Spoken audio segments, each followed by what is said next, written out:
long lines on for safety measures. Everything we do from this point onwards, the dog is trained in all of her commands.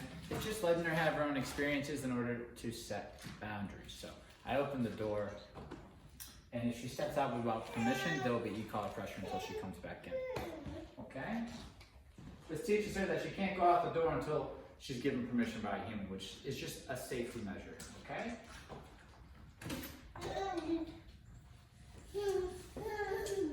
See how that works? Good girl. Good girl.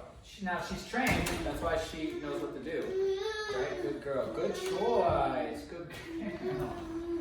Now she's just throwing in some bells and whistles. And I'm going to show her when I say that when I invite her out the door, everything's good. She just can't go out without a human's permission.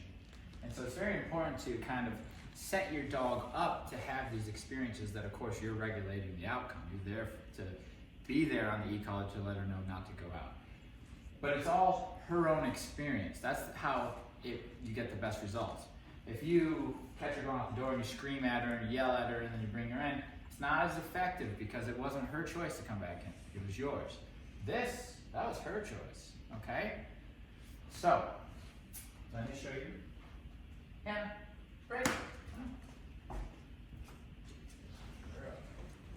Okay? And now she can be outside, okay?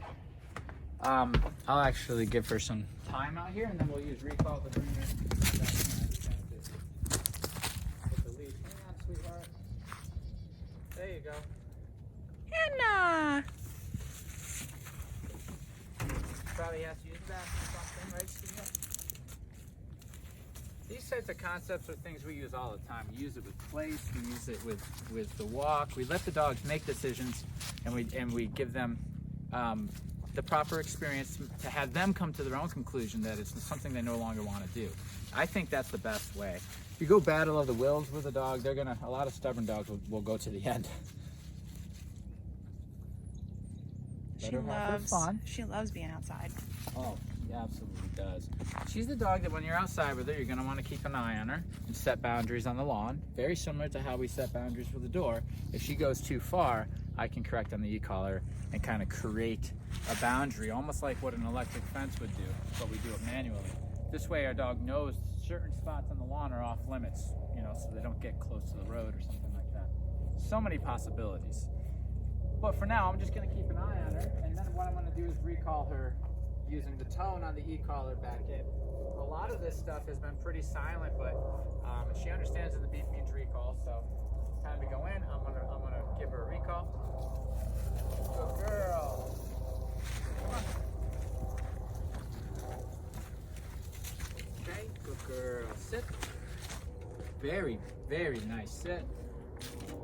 Same thing goes on the way in, right? We want some respect before she goes rushing in. The reason why we do thresholds like this is because it keeps the dog in a permission-based lifestyle where they believe they have to get permission from their owner to do things, which is important. Otherwise, they just do whatever they want. Break.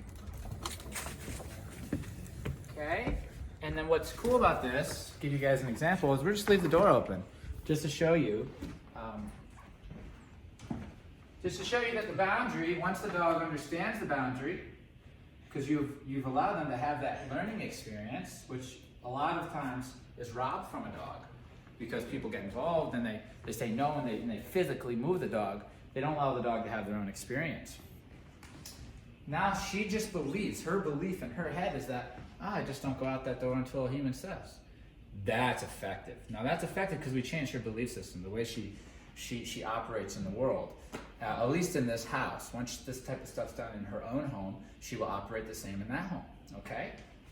Good girl. So you see there's a lot of looking at the humans, because the humans, she knows we're going to direct her what to do next, and we're going to kind of take care of her day for her. Break. Hi. Good girl. Good girl. So yeah, I'm not concerned at all that she's going to go running out the door. I feel like I could go do the dishes over there and leave the store open and she's not going to go out. Of course, a good exercise is I got this long line on, so if I catch her making that mistake, the consequence is delivered, just furthering reinforcing the rule of don't go out the door unless you're told. And if you live with a dog like this, it becomes really easy to live with one dog, let alone 2, 3, 4, 5, 6. you can have a whole pack and it becomes so much easier than if you don't understand these little concepts of how to get a dog to learn how to behave within your house.